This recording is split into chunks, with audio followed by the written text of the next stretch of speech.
Last year, there were 28 homicides, the most in 1 year in Lexington's history.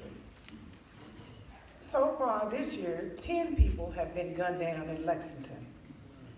This is more than double the pace from last year, this time. With shootings every 3 days this year, people are afraid to leave their homes. Some people have described the number of deaths as acceptable. A police officer was recently quoted in the Herald Leader saying, "I think most of the crime we're seeing are not people who are innocent. These are people who are engaged in crime and criminal activities." That statement is simply not true. It's not true for the people in the neighborhood whose houses have been shot up by stray gunfire. Dolores Lee told us at the Community Problems Assembly how her house had been riddled with bullets, or dozens of bullets.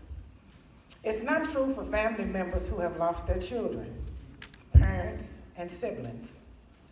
Cheryl Warsh and Gail Swanson can tell us tonight about the impact of shooting deaths on their families. It's not even true for those who have been shot. Trinity Gay, among others, are not doing something wrong when she was murdered. Beyond that, each and every shooting death is a tragedy. It's especially tragic when there are tools to prevent these deaths. The violence must stop. We will hear from Cheryl Warsh at Consolidated how the violence has impacted her family.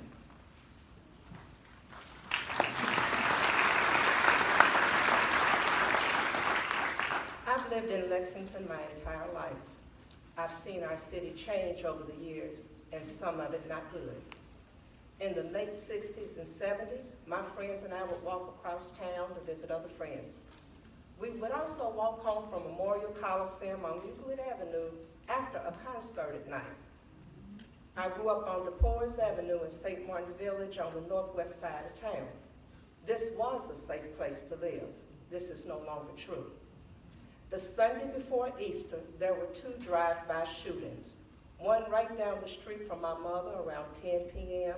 and the other at 2:41 in the morning. This has upset my 86-year-old mother so much that she feels her peace has been stolen from her.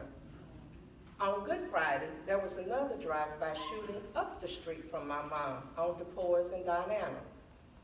Mom enjoys spending the warm weather sitting on her porch. I wonder if she will ever have the peace she had prior to the shootings. I am angry as our city officials don't see the dire need to do something now.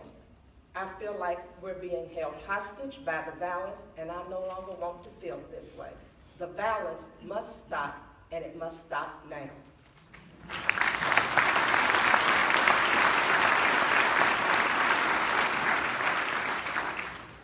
People are living in fear. They feel like they're living in a danger zone. The violence must stop. Bill first identified violent crime as a pressing community problem in 2014. Over that time, the problem has gotten worse, not better. In 2015, there were 19 deaths. In 2016, there were 24 deaths. In 2017, there were the 28. Our city has hired more police officers. At the same time, their method of policing are not unchanged. More of the same thing has not worked. The violence continues. We can hire all the police we want, but if they do not give them the tools and strategies to be successful, the crime and violence will continue to escalate.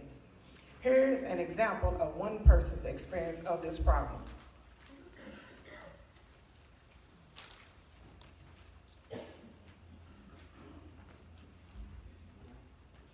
My name is Gail Swanson, and I attend Faith Lutheran Church.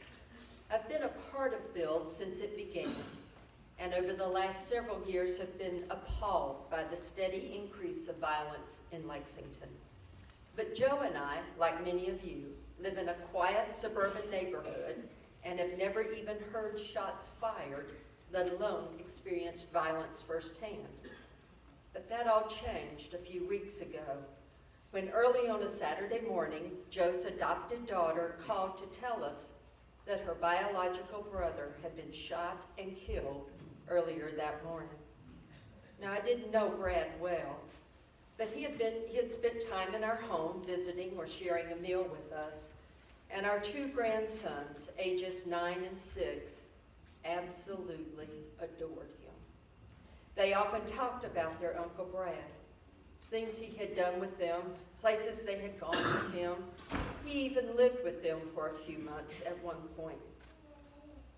One of the last times I saw Brad was at one of the boys' football games last fall. He arrived pushing a stroller with his newborn son tucked safely inside. And he showed off this little fella as a proud new father. Brad's death has devastated his family. There's a baby boy who will never know his father, a sister and brother who have lost their big brother, 2 young nephews who will have a hole in their lives where he once had been, a mother who grieves the loss of her oldest child, and friends like Joe and me who will attempt to comfort 2 little boys in their grief. No one deserves that kind of violent end to his life like Brad had. No family should ever have to bury a child, a brother, or an uncle because of preventable violence in their neighborhood. Recently at our church, the children were hearing the story about Mary going to the tomb and discovering that Jesus was no longer there.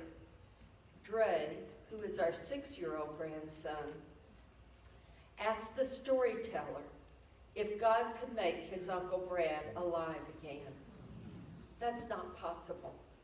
But what we can do is implement a group violence intervention strategy to save more lives and spare other families this kind of pain. The violence must stop.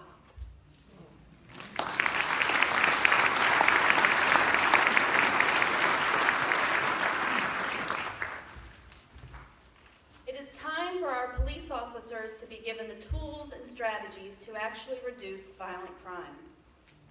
Over the last 3 years, we've reached out to the police chief to implement an approach from the National Network for Safe Communities because the same things over and over again don't work. We need something different. And the National Network has the kind of strategies we need in Lexington. Strategies that will reduce violence and improve public safety, strengthen communities, and improve relationships with the police. Instead of listening to the cries of the people, our city leaders have deflected us by passing us off to others, denied us by ignoring our attempts to schedule a meeting, and deceived us by trying to make us believe that something is being done when it isn't.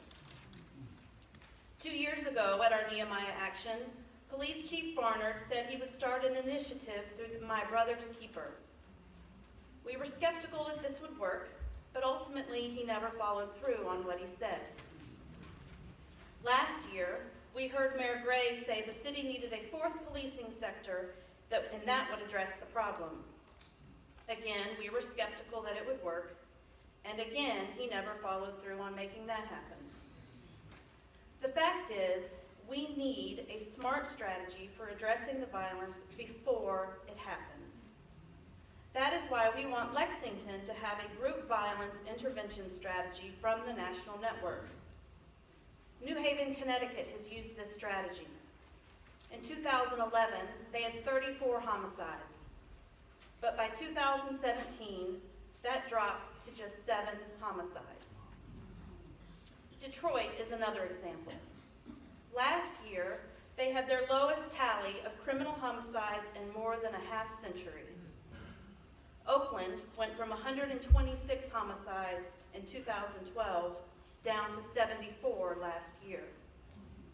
In Pittsburgh, homicides hit a 12-year low last year, and their mayor credits the group violence intervention strategy. We want Lexington to be a safer city just like these others. We, our community members, social service agencies, and police know Lexington best from living here. But the National Network for Safe Communities knows this strategy best, and they can help our city leaders implement it effectively. At our Nehemiah Action, we will be presenting our proposal, once again, for bringing the National Network for Safe Communities to Lexington, so that we can bring an end to this violence and reclaim our neighborhoods. We have heard commitments from Mayor Jim Gray, Commissioner of Public Safety Ken Armstrong, Commissioner of Social Services Chris Ford, and Police Chief Lawrence Weathers to attend our assembly. We will tell them that enough is enough. We need a strategy now. Waiting isn't an option when there are lives on the line. Together, we will rise up and build.